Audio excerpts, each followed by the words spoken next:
Hello అందరికీ welcome to హరిత talks. ఈరోజు మనం వినపోయే కథ చాకలి వీరుడు. ఒక రాత్రి భయంకరమైన ఉరుములతో మెరుపులతో ధారాపాతంగా వర్షం కురుస్తోంది. దానికి తగ్గట్టు ఈదురుగాలి కొట్టి అమితంగా చలివేస్తోంది. ఇటువంటి వర్షంలో చిక్కుకున్నదొక పులి. వానకి తడిసి చలికి వణుకుతూ ఎక్కడికి పోవటానికి తోచక ఒక పూరి గుడిసె పంచన నిలబడింది. ఇంతలో ఒక చాకలివాడు పూరా తాగి పెద్దగా పాడుకుంటూ గాలివాని సంగతే తెలియకుండా ఆ దారిన వచ్చాడు. ఆ రోజే వాడి గాడిద ఎటో తప్పించుకొని పారిపోయింది. వాడు వానలో పడి వస్తూ గుడిసె పంచన నిలబడి ఉన్న పులిని చూసి తన గాడిదే అనుకున్నాడు. వెంటనే పాడటం ఆపి పులిని సమీపించి, ఆసి నిన్ను నరక, ఎక్కడ దాక్కున్నావా? నీకోసం ఊరంతా తిరిగి చచ్చానే, పద ఇంటికి, నిన్నేం చేస్తానో అంటూ ఒక చేత్తో పులి చెవి పట్టి మెలిపెడుతూ రెండవ చేత్తో దాన్ని వీపు మీద చరుస్తూ దాన్ని ఇంటికి తోలుకుపోయాడు. అసలే గాలివానకి సగం చచ్చి ఉన్న పులి వాడి వెంట వెళ్ళింది. చాకలి పులిని గుంజకు కట్టేసి ఇంటికి పోయి అన్నం తిని పడుకుని హాయిగా నిద్రపోయాడు. మర్నాడు తెల్లవారి చాకలావిడ బయటకి వచ్చి చూసేసరికి గుంజకు పులి కట్టేసి ఉంది. చాకలి దానికి పై ప్రాణాలు పైనే పోయాయి.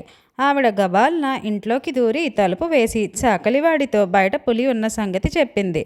తాను రాత్రి పట్టుకొచ్చినది పులి అని తెలియగానే చాకలివాడికి కూడా భయం పుట్టి వాడు బయటికి రాలేదు.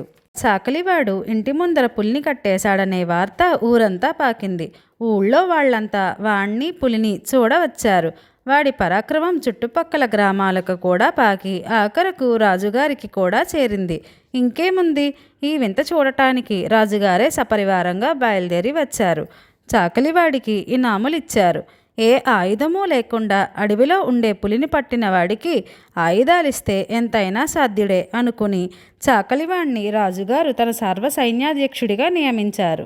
ఇది జరిగిన కొద్ది కాలానికే మన మహారాజు గారి మీదకి శత్రురాజు ఒకడు దండెత్తి వచ్చాడు. ఆ శత్రురాజు మీదకి సైన్యాలను నడపవలసిన బాధ్యత మన చాకలి మీద పడింది.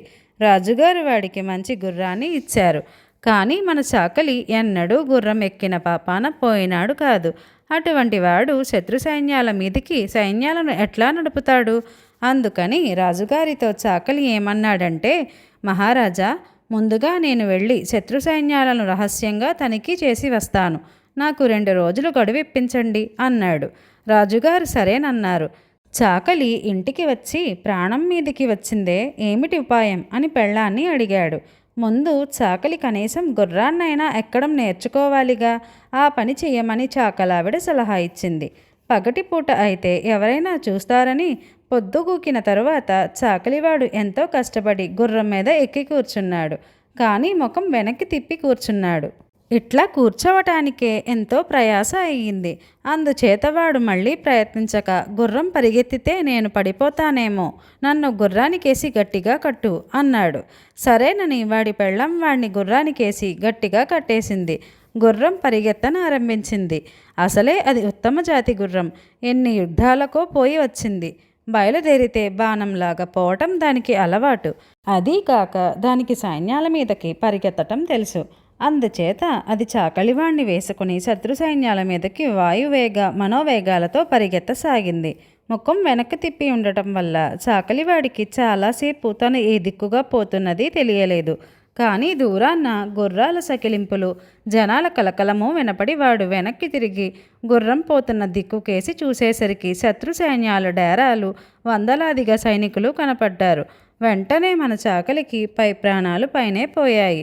గుర్రం పరుగు ఆపడానికి ఏ ఉపాయమో తోచక దారిలో తన పక్కగా అందిన చిన్న తాడి చెట్లను గట్టిగా పట్టుకున్నాడు.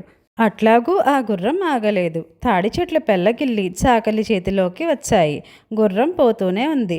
ఆ మసక చీకట్లో మైదానం మీద శత్రు సైనికులకు గుర్రము మీద ఒక మనిషి, వాడి చేతిలో బ్రహ్మాండమైన ఆయుధము కనిపించాయి. అర్ధరాత్రి ఒంటరిగా వచ్చే ఈ వీరుడు మానవమాత్రుడు కాదనుకున్నారు. శత్రు సైన్యాలు డేరాలు గుర్రాలు విడిచిపెట్టి ఎక్కడి వారక్కడ పారిపోయారు. చాకలి శత్రు శిబిరం చేరేసరికి ఒక్క పురుగు కూడా లేదు. గుర్రం ఆగిపోయింది. చాకలావిడ కట్టిన కట్లన్నీ క్రమంగా ఊడిపోయాయి. చాకలి సొమ్మసిల్లి పడిపోయాడు.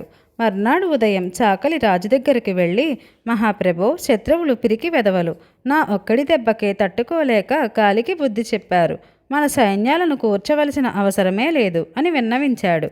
రాజుగారు పరమానంద భరితుడై చాకలికి ఇంకా మరికొన్ని జాగీర్లు ధనము ఇచ్చి వాణ్ణి తన వద్దనే ఉంచుకున్నాడు. చాకలి పేరు చెబితే శత్రువులకి హడలైపోవటం చేత ఆ దేశం మీదకి మరెవ్వరూ తిరిగి దండెత్తి రాలేదు. కథ కంచికి మనం ఇంటికి. మీకు ఈ వీడియో నచ్చినట్లయితే కనుక లైక్ చేయండి.